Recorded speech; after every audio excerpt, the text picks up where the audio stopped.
Today, I'm going to talk about how to win an argument at the Supreme Court or anywhere. This is Neal Katyal. I've served in 2 different justice departments. If we thought that there was some allegation of corruption in another, that was taking place in some foreign country, the last person we would deputize to go and solve and look into that is Rudy Giuliani. While he may have some zingers, A lot of the arguments were by people who were just plain terrible. And we all joked about how we should create a Supreme Court malpractice law firm and sue these people for their jobs. Katyal is the former acting Solicitor General under Barack Obama. I started to think, yes, being a medical doctor is one way to help people, but there are also other ways to help people. He is a lawyer who has argued in front of the Supreme Court. Now, when I'm arguing, to get to Moore versus Harper, when I'm arguing a constitutional case, I am willing to use any method of constitutional interpretation to try and appeal to the different camps on the court. And in addition, a professor of law. Now, Katyal, who gets rounds of press from corporate media, recently tweeted these courtside seat photos of the Denver Nuggets taking on and eliminating the Los Angeles Lakers in LeBron James's 21st season in the NBA. How am I here, he asks rhetorically. Here's a quick reminder from myself and others as we pivot to this. Child slave labor is commonly used at cocoa plantations in Ivory Coast, also known as Côte d'Ivoire. Ivorian plantations produce about 70% of the world's cocoa, which is used to make chocolate. Nestle USA and Cargill, 2 United States-based companies, don't own any cocoa farms in Ivory Coast, but do provide Ivorian farms with financial resources and other farming tools. In return, Nestle and Cargill have the exclusive right to purchase cocoa from the farms. 6 men from Mali, referred to as John Doe 1 through 6, claimed that they were trafficked to Ivory Coast as children and forced to work on cocoa plantations. Let's pause here. We have heard from Katyal in the past his strong stances on protecting Roe and SCOTUS gutting protections for women. In addition, the amount of times that he has gone against Donald Trump and his administration have been countless. However, this was a case Katyal, when not attending Burning Man, looking like Big Bird's long-lost cousin, argues for. The case was massive. 6 Malians forced to work on Ivory Coast cocoa farms as children are suing Nestle USA and privately held food corporation Cargill. They say they worked 14-hour days with little food and were beaten. They allege Nestle and Cargill knew about the conditions on the farms and that they provided the owners with financial help.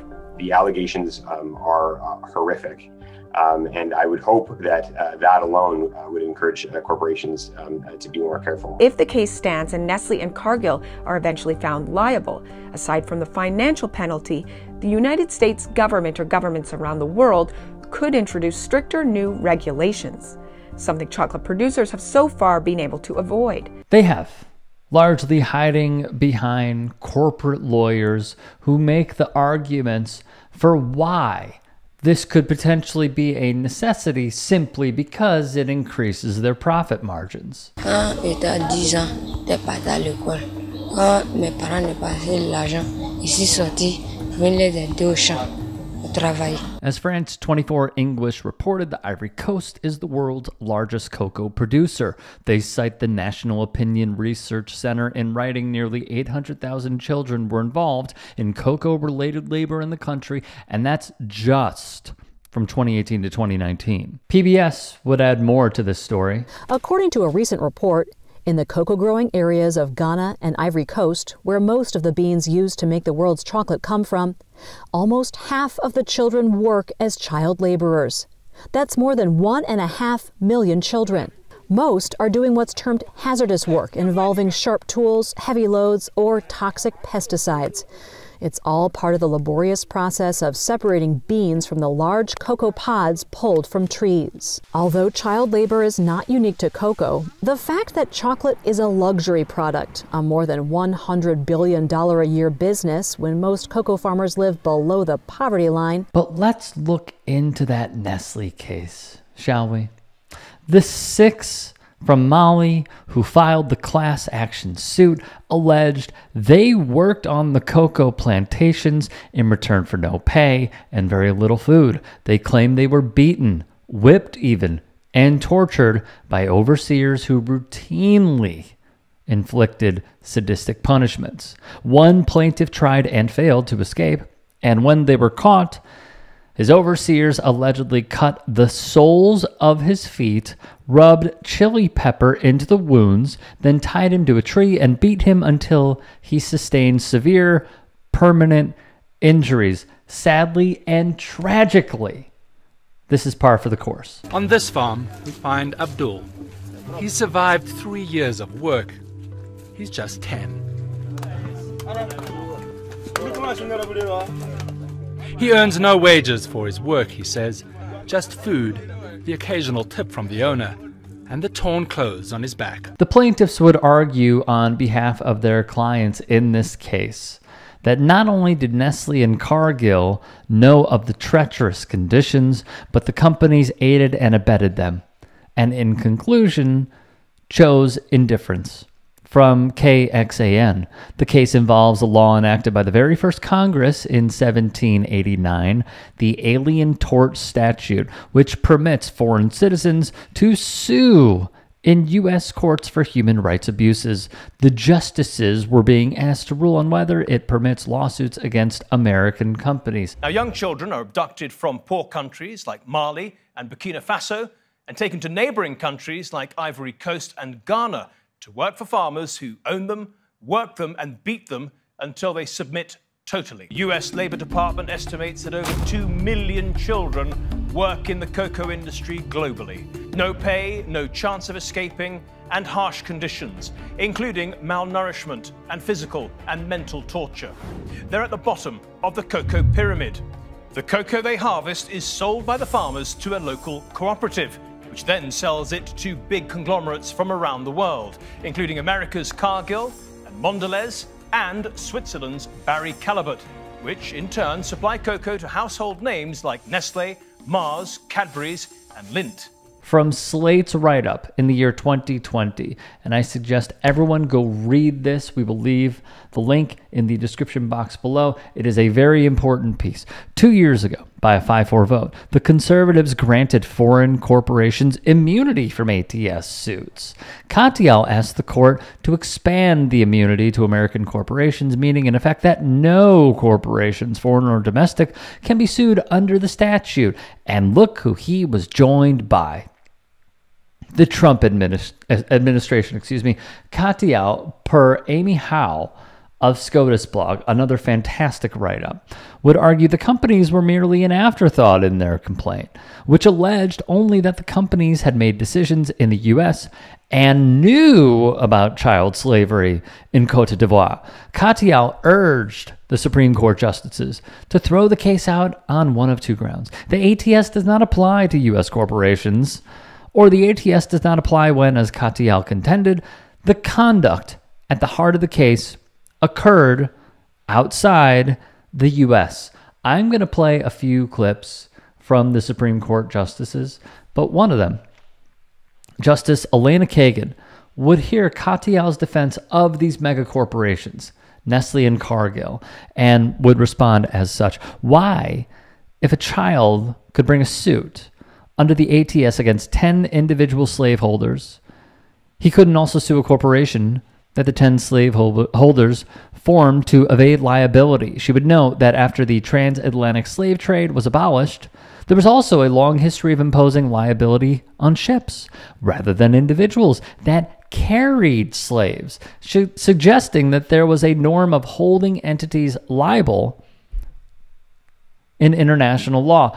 Now, here is a recording that was via C-SPAN, edited down by Mark Joseph Stern, and it involves Clarence Thomas. Respondents here say that even though there may not be an international norm or universal norm on corporate liability, that's different in the case of slavery.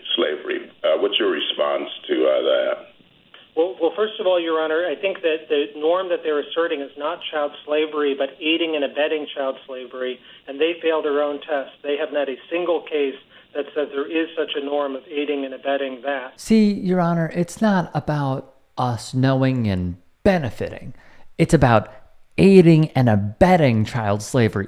Different ball game, Your Honor. Different ball game. Child slavery, not aiding and abetting it, but the offense itself, is that a violation of a specific universal and obligatory norm? We're not. Yes, I think we're not challenging that here. It's just the aiding and abetting. So if that's right, could a former child slave bring a suit against an individual slaveholder under the ATS? So if it weren't extraterritorial and it wasn't a corporate, no problem extraterritorial, no problem aiding and abetting, just a straight suit. Correct.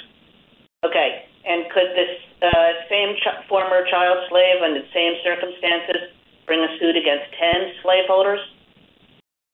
If they met the requirements under the law, yeah, sure. I mean, if there was plausible if you could bring a suit against 10 slaveholders, when those 10 slaveholders form a corporation, why can't you bring a suit against the corporation? Because the corporation requires an individual form of liability under a specific norm under international law, which doesn't exist here. I think Sosa and I guess what I'm asking is, what sense does this make? Incredibly, Katyal would give another answer that would shock many.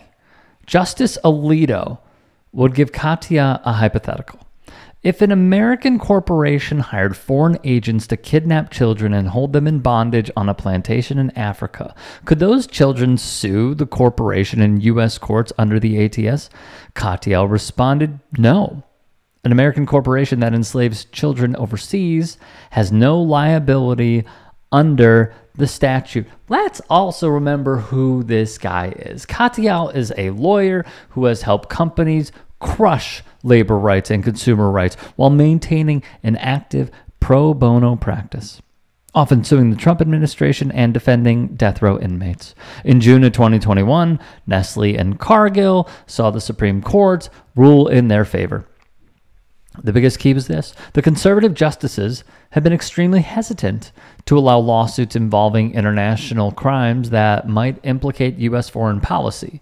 These justices also appeared uncertain that any one corporation or person can be held liable for aiding and abetting a crime against humanity if they did not commit it themselves. So, long and short here, okay? When Katyal tweets, how am I here, and shows ridiculous seats to the Nuggets and the Lakers in a playoff series, the clear rebuttal is everything that you just learned in this video. If you can, please do support us here at TYT Sports. Become a channel member. Go to youtube.com/TYT Sports and click the join button, or go to TYT.com/join. In addition, you can follow me on Twitter, Instagram, and TikTok.